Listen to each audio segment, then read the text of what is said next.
আজকে যে নাস্তাটা আমি আপনাদের সাথে শেয়ার করব এটা নিঃসন্দেহে ইফতারি বা আপনার বাচ্চার টিফিন বক্সে দিতে পারবেন।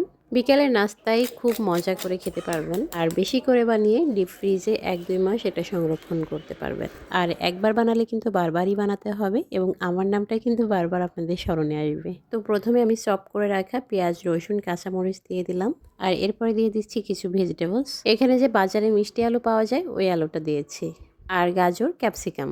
এখন ভেজিটেবলগুলো একটু তেলের ভিতরে নাড়াচাড়া করতে করতে নরম হয়ে এলে তারপরে দিয়ে দিব পেঁয়াজ পাতা, 1 টেবিল স্পুন চিকেন পাউডার আর স্বাদ মতো লবণ দিয়ে দিলাম। এখানে বাড়তি আর কোনো মশলা বা কোনো কিছুই আমি অ্যাড করছি না। এটা ভাজতে ভাজতে যখন সব সবজিগুলো সিদ্ধ হয়ে যাবে তখন নামিয়ে নিব। সবজিটা ভেজে নামিয়ে রাখলাম। এখন বড় একটা বোলের ভিতরে 1 বাটি ভাত আর ভেজে রাখা সবজিটা দিয়ে দিলাম আর দিয়ে দিলাম চিকেন। চিকেনটা আমি আদা রসুন আর লবণ দিয়ে সিদ্ধ করে নিয়েছিলাম। কুচি করা ধনিয়া পাতা দিয়ে দিয়েছি আর তার সাথে নুডলসের মশলা দিলাম। সামান্য লবণ দিয়ে দিলাম, যেহেতু ভেজিটেবলের ভিতরে আগে লবণ দেওয়া ছিল তাই অল্প করে দিতে হবে। 1/2 টিস্পুন গোলমরিচের গুঁড়া আর একটা ডিম, 2 টেবিল স্পুন কর্নফ্লাওয়ার আর দিয়ে দিব ব্রেড ক্রাম্বস।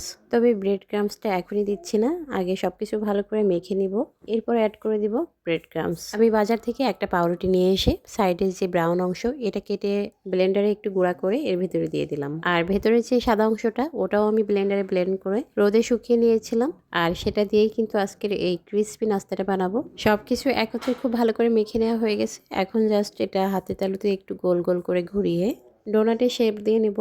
আর এই যে মাঝখান থেকে একটু যে কোনো কিছু দিয়ে ডোনাটের মতো করে নিলেই হবে, বা এটা আঙ্গুল দিয়েও করা যাবে। তো এইভাবে করে আমি সবগুলো ডোনাট বানিয়ে নিলাম। এখন কোটিংয়ের জন্য আমাদের লাগবে ময়দা। 1/2 কাপের মতো ময়দা নিয়ে নিলাম আর এই ময়দাটা এখন পানি দিয়ে গুলে নিব। নর্মাল পানি দিয়ে একটু একটু করে গুলে নিতে হবে, একবারে অনেক বেশি পানি দেওয়ার দরকার নাই। 1-2 বারে এটা পানি অ্যাড করে তারপরে ঘন একটা ব্যাটার তৈরি করে নিলাম। ময়দার এই গোলাটা এক সাইডে রেখে দিলাম। এখন নিয়ে নিচ্ছি ব্রেড ক্রাম্বস। ওই যে বললাম না পাউরুটির মাঝখানে যে সাদা অংশ, ওটা আমি ব্লেন্ডারে ব্লেন্ড করে রোদে দিয়ে শুকিয়ে রেখে দিয়েছিলাম। এখন গোলার ভিতরে দিয়ে একটু চুবিয়ে নিলাম, তারপরে ব্রেড ক্রাম্বসে হালকা করে গড়িয়ে নিলেই কিন্তু হয়ে যাবে। যারা বাসায় অনেক বেশি নাস্তা বানান বাচ্চাদের জন্য বা বিকালের নাস্তার জন্য, আর রোজার ভিতরে তো অনেক ক্রিসপি নাস্তা বানানোই লাগে, তারা চাইলে কিন্তু এভাবে ব্রেড ক্রাম্বসটা বানিয়ে অনেক দিন ধরে সংরক্ষণ করতে পারবেন। তো সেম একইভাবে সবগুলো ডোনাট আমি ব্রেড ক্রাম্বসে গড়িয়ে নিচ্ছি। আর এভাবে করে কিন্তু আপনারা যে কোনো এয়ারটাইট বক্সে 2 মাসের জন্য ডিপ ফ্রিজে রেখে দিতে পারবেন। যখন খাবেন জাস্ট একটু আগে বের করে রেখে তারপরে এটা ভেজে নিয়ে খেতে পারবেন।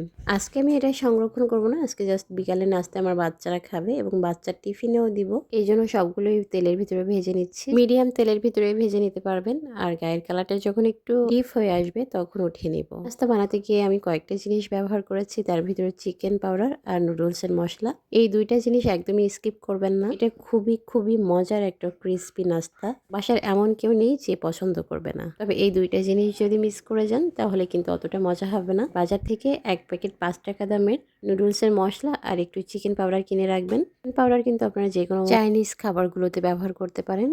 চাইনিজ ভেজিটেবল বলেন, নুডলস বলেন, ফ্রাইড রাইস সবকিছুর ভিতরেই আপনারা ব্যবহার করতে পারবেন। তো 1 প্যাকেট কিনে আপনারা এটা ডিপ ফ্রিজে রেখে দিতে পারবেন বা নর্মাল জায়গায়ও রেখে দিতে পারবেন। এরপর যে কোনো খাবার রান্না করার সময় 1 টেবিল চামচ বা 1 চা চামচ পরিমাণ মতো অ্যাড করে নেবেন, দেখবেন খাবারটা অনেক বেশি টেস্টি হবে। আমি ডোনাটগুলো বানানোর পরে একটু দেখিয়ে দিলাম যে কতটা ক্রিস্পি, এবং টেস্টের কথা কি বলবো, এটা না খেলে বুঝতেই পারবেন না যে কতটা টেস্টি হয়। মানে ভাত দিয়েও যে এত সুন্দর একটা ক্রিস্পি নাস্তা বানানো যায় আর এত মজা হয়, এটা একবার না বানালে বুঝতেই পারবেন না। সবাইকে রিকোয়েস্ট করব আমার এই রেসিপি ফলো করে একবার হলেও বানিয়ে দেখবেন, আর তাই বেশি বেশি আমার ভিডিওটি শেয়ার করে রাখবেন, যখন বানাবেন একবার দেখেই বানাতে পারবেন। এদিকে তো আমার রেসিপিটা খাওয়ার জন্য আমার জান পাখিটা দাঁড়ায় আছে, কখন ভিডিওটা শেষ হবে আর সে খাবে। অলরেডি সে একটা খেয়েও নিছে।